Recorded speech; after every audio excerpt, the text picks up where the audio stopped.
ভারতের উত্তরপ্রদেশে মথুরা জেলায় অবস্থিত বৃন্দাবনের নিধিবন। ভগবানের অলৌকিকতায় পূর্ণ স্থানগুলোর মধ্যে নিধিবনকে নিয়ে নানা অলৌকিক সত্যি ঘটনা আছে। পৌরাণিক মতে এবং ভক্তদের বিশ্বাস, প্রতি রাতে ভগবান শ্রীকৃষ্ণ গোপিনীদের সঙ্গে রাসলীলা করেন। ওই স্থানে রাসলীলা যারা দেখার চেষ্টা করেছেন তারা হয় পাগল হয়ে গেছেন, নাহলে মারা গিয়েছেন। এই স্থানে এমন এক আধুনিক পরিবেশ রয়েছে যা ভক্তদের মনে এক গভীর রহস্য ও বিশ্বাস তৈরি করে।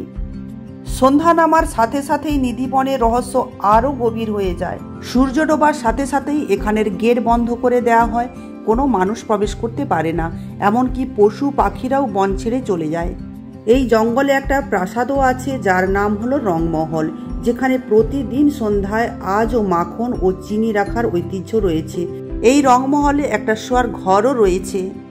রংমহলের পুরোহিতের বক্তব্য অনুযায়ী সন্ধ্যে 7টায় এখানে চন্দন কাঠের বিছানা সাজানো হয় এবং সেখানে রাখা হয় জলের পাত্র এবং রাধার জন্য বিভিন্ন রকমের সাজসজ্জার জিনিসপত্র, দাঁত মাজার ব্রাশ এবং পেস্ট, তার সাথে পান এসব দেয়া হয়। রংমহলে শোয়ার ঘর গোছগাছ করে রেখে দিয়ে যাওয়া হলেও কিন্তু সকালে শোয়ার ঘরের দিকে তাকালে মনে হয় রাতে কেউ এই জায়গায় এসেছিল। সকালে দেখা হয় যে সমস্ত খাড়গুলো দেওয়া হয়েছিল সেগুলো নেই, জলও নেই, এমনকি পানও নেই। আর রাধার জন্য যে সমস্ত সাজসজ্জার জিনিস রাখা হয়েছিল সেগুলো দেখলেও মনে হয় কেউ ব্যবহার করেছে। কৃষ্ণ ও গোপিনীদের উদ্দেশ্যে প্রত্যেক দিন যে খাড়গুলো রাখা হয় সেগুলো কিন্তু থাকতো না, এবং এটাও বলা হয় কৃষ্ণ এখানে তার চিহ্ন রেখে যান। প্রায় 2.5 একর জুড়ে বিস্তৃত এই নিধিবনের অদ্ভুত রহস্য মানুষের কাছে আজও অজানা। কেউ কিন্তু আজও জানতে পারে না এখানের আসল রহস্য কি। এই নিধিবনে থাকা গাছগুলোর মধ্যেও কিন্তু এক অদ্ভুত রহস্য রয়েছে। এখানের গাছগুলো কিন্তু অন্যান্য গাছের থেকে সম্পূর্ণ আলাদা।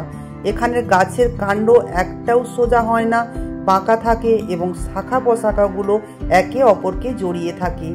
এখানে থাকা তুলসী গাছগুলোর মধ্যেও কিন্তু একটা অদ্ভুত রহস্য লুকিয়ে রয়েছে।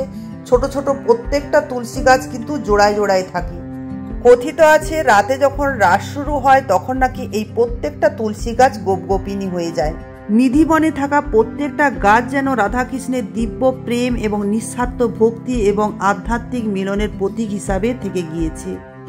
কৃষ্ণপ্রেমীরা একবার ভক্তি ভরে বলুন, জয় শ্রী রাধে কৃষ্ণ।